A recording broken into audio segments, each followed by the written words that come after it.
Welcome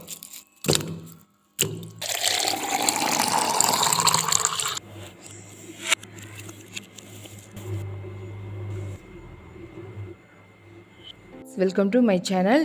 இந்த வீடியோவில் evening 4 மணி போல் என்ன சூப்பரான ஒரு ஸ்நாக்ஸ் செய்யலாம் அப்படிங்கிறத பார்க்க போகிறோம். 2 ஸ்நாக்ஸ் செய்ய போகிறோம். வாங்க வீடியோக்குள்ளே போகலாம். ஒரு குக்கரில் வந்து 1 கப் அளவுக்கு பட்டாணி எடுத்துக்கோங்க.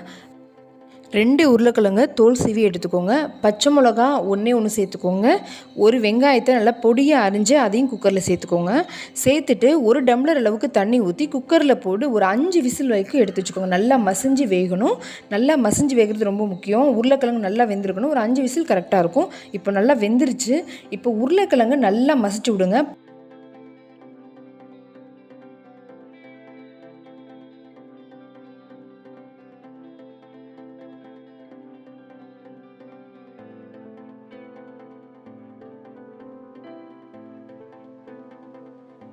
கார்ன்ஃப்ளேக்ஸ் வந்து இந்த மாதிரி ஒரு வத்தல் டைப்லேயும் கிடைக்கும். நம்ம வேணுங்கிறப்ப நம்ம வந்து பொரிச்சிட்டு அதை மிளகாத்தூள் உப்பு போட்டு நம்ம மேலே ஏதாவது இதில் டாப்பிங் மாதிரி போட்டுக்கலாம்.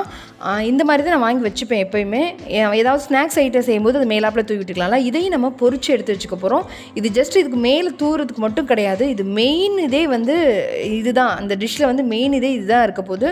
ஸோ வீடியோவை கடைசி வரைக்கும் பாருங்கள். அப்போ தான் குழம்பாது.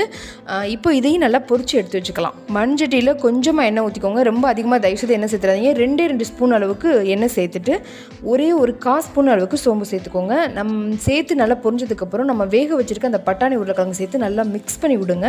நல்லா மிக்ஸ் பண்ணதுக்கு அப்புறமா கொஞ்சம் தண்ணி ஊற்ற போகிறோம். கொஞ்சம் இல்லை, நிறையவே தண்ணி ஊற்றணும். நிறைய தண்ணி ஊற்றிட்டு நல்லா கொஞ்சம் உப்பு போட்டுருங்க. அதுக்கு தேவையான உப்பு நம்ம வந்து வேக வைக்கும்போது உருளைக்கிழங்குல உப்பு போடலை.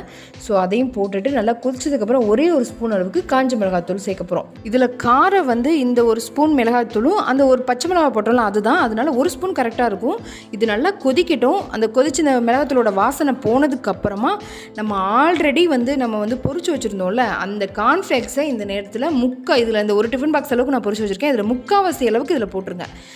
இந்த கார்ன்ஃப்ளேக்ஸ் நல்லா ஊறி சூப்பராக இருக்கும் டேஸ்ட்டு. இது நார்மலான ஒரு பட்டாணி மசாலா மாதிரியும் இல்லாமல் ஒரு பானிபூரி மசாலா செய்வாங்கள்ல, அந்த மசாலா மாதிரி பானிபூரி செய்வாங்கள்ல அந்த மாதிரி இல்லாமல் இது புதுவிதமாக இருக்கும். டேஸ்ட்டு சூப்பராக இருக்கும்.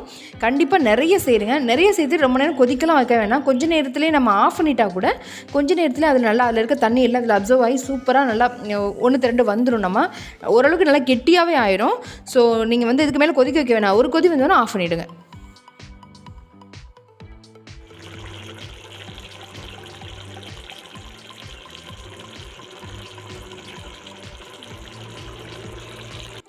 சூப்பராக ரெடி ஆயிடுச்சு. இதை ஒரு பாத்திரத்தில் மாற்றிக்கலாம்.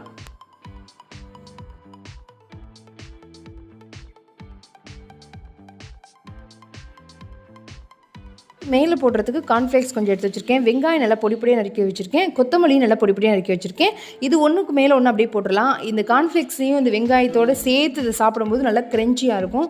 ஏற்கனவே நம்ம ஆல்ரெடி போட்டிருந்தோம்ல அந்த கார்ன்ஃப்ளேக்ஸ், அதனால் ஊறி இருக்கும். இது நல்லா க்ரன்ச்சியாக இருக்கும். சாப்பிட்றதுக்கு அட்டகாசமாக இருக்கும். கண்டிப்பாக ட்ரை பண்ணி பாருங்கள். இது சுண்டல் மாதிரி இல்லாமல் பானிபூரி மசாலா மாதிரி இல்லாமல் கொஞ்சம் வித்தியாசமாக, பயங்கர வித்தியாசமாக இருக்கும். டேஸ்ட்டு கண்டிப்பாக குழந்தைங்களுக்கு ரொம்ப பிடிக்கும். கண்டிப்பாக ட்ரை பண்ணி பாருங்கள். வாய் உங்களுக்காக.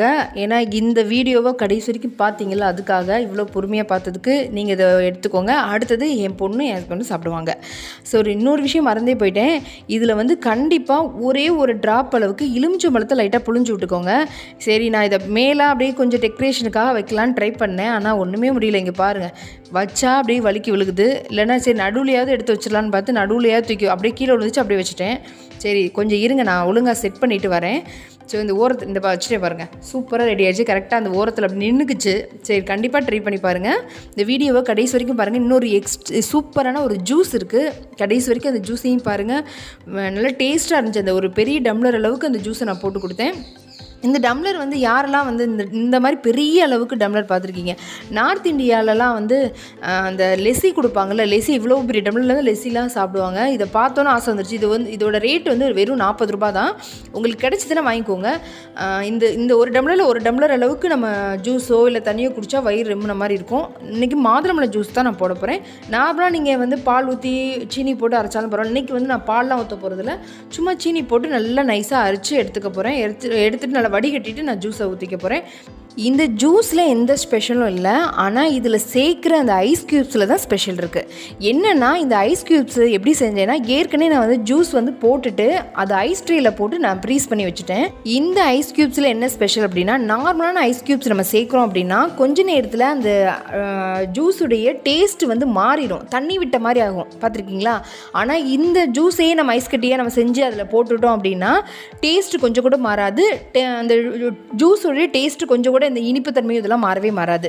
ஸோ கண்டிப்பாக ட்ரை பண்ணுங்கள். ஸ்பெஷலான இந்த ஐஸ் கட்டியை நம்ம சேர்த்துக்கலாம். இந்த ஒரு கிளாஸ் அளவுக்கு குடித்தா வயிறு அவ்வளோ ஃபில்லிங்காக இருக்கும். என் ஹஸ்பண்ட் வந்து இதை ஃபுல்லாக என் ஹஸ்பண்ட் தான் குடித்தாங்க. என்னென்னா அவங்க சாப்பிட்டு முடிச்சுட்டு ஒரு மணி போல் சாப்பிட்டு ஒரு 3 மணி போல் தான் இந்த ஜூஸே குடித்தாங்க.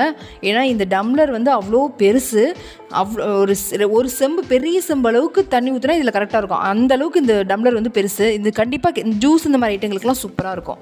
ஸோ இந்த மாதிரி டம்ளர் கிடைச்சா கண்டிப்பாக வாங்கிக்கோங்க. இன்றைக்கி நம்ம செஞ்ச இந்த மசாலா, அதுக்கப்புறம் நம்ம ஸ்பெஷல் ஐஸ் க்யூப்ஸை வச்சு செஞ்ச இந்த ஜூஸ், இது ரெண்டுமே உங்களுக்கு ரொம்ப பிடிச்சிருக்குன்னு நினைக்கிறேன். இன்னொரு வீடியோவில் பார்க்கலாம். தேங்க்யூ ஃபார் வாட்சிங்.